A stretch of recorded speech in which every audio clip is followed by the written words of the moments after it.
আলাইকুম। নির্বাচনী বুলেটিনে আমন্ত্রণ জানাচ্ছি আমি সাদিয়া রেজওয়ানা তন্নি। সারা দেশে উৎসবমুখর পরিবেশে চলছে ত্রয়োদশ জাতীয় সংসদ নির্বাচন ও গণভোটের ভোট গ্রহণ। বেলা বাড়ার সঙ্গে সঙ্গে বাড়ছে ভোটার উপস্থিতি। সকাল 7:30টায় শুরু হওয়া এই ভোট গ্রহণ চলবে বিকেল 4:30টা পর্যন্ত।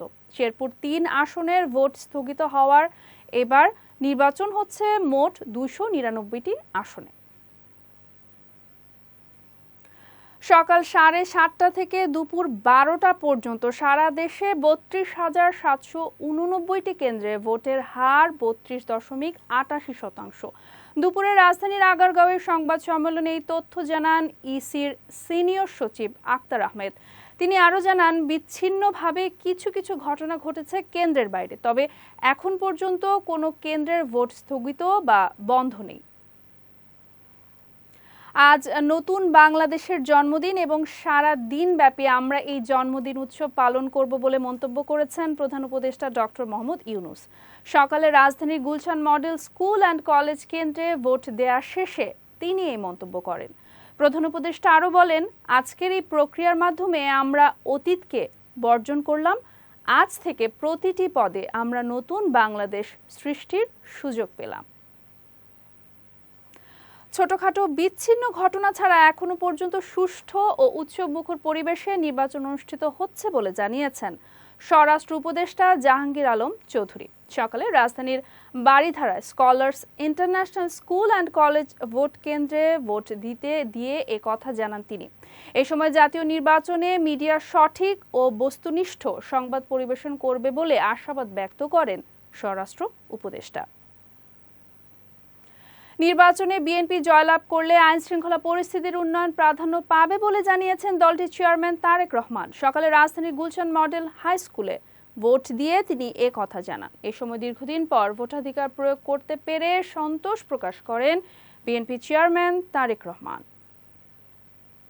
ভোট প্রদানের মাধ্যমে দীর্ঘ 17 বছর পর মানুষ তাদের নাগরিক অধিকার ভোগ করছে বলে মন্তব্য করেছেন ঢাকা মহানগর পুলিশ কমিশনার শেখ মোহাম্মদ সাজ্জাদ আলী।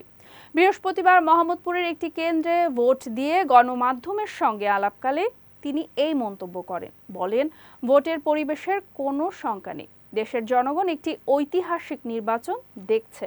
এ সময় নির্বাচনের ফলাফল যেটাই হোক সবাই তা মেনে নেবে বলেও আশা প্রকাশ করেন ডিএমপি কমিশনার। সুষ্ঠু নির্বাচন হলে যে কোনো ফলাফল মেনে নেবে জামায়াতে ইসলামী, এমনটা মন্তব্য করেছেন কুমিল্লা 11 আসনের 11 দলীয় ঐক্যের জামায়াত প্রার্থী ডাক্তার সৈয়দ আব্দুল্লাহ মোহাম্মদ তাহের।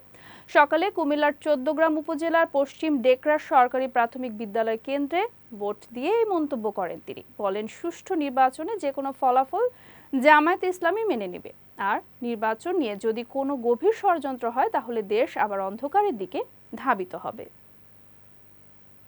ভোট গ্রহণের পরিবেশ এখন পর্যন্ত স্বাভাবিক থাকলেও ফলাফল ঘোষণার আগে কারচুপির আশঙ্কা থেকেই যাচ্ছে বলে মন্তব্য করেছেন ইসলামী আন্দোলন বাংলাদেশের সিনিয়র নায়েবে আমির ও বরিশাল 6 আসনের প্রার্থী ফয়জুল করিম। সকালে বরিশাল নগরীর রূপাতুলী সরকারি মাধ্যমিক বিদ্যালয় কেন্দ্রে ভোট দিয়ে সাংবাদিকদের সঙ্গে আলাপকালে তিনি এই মন্তব্য করেন। বলেন, প্রশাসনের প্রতি আমাদের আহ্বান, জনগণ যেন নির্বিঘ্নে তাদের ভোটাধিকার প্রয়োগ করতে পারে তা যেন নিশ্চিত করে। জাতীয় নাগরিক পার্টির মুখপাত্র আসিফ মাহমুদ সজীব ভুঁইয়া বলেছেন, কয়েকটি কেন্দ্রে বিচ্ছিন্ন কিছু ঘটনা ছাড়া সব জায়গায় সুষ্ঠুভাবে ভোট গ্রহণ চলছে। আজ রাজধানীর গভর্নমেন্ট ল্যাবরেটরি হাই স্কুল কেন্দ্রে ভোট প্রদান শেষে সাংবাদিকদের সঙ্গে আলাপকালে তিনি এই কথা বলেন। একই সঙ্গে কোনো নাগরিক যেন ভোটাধিকার থেকে বঞ্চিত না হয়, সকলেই যেন নিরাপদে ভোট দিয়ে বাড়ি ফিরতে পারে, সেই নিরাপত্তা প্রশাসনকে নিশ্চিতের আহ্বান জানান আসিফ মাহমুদ।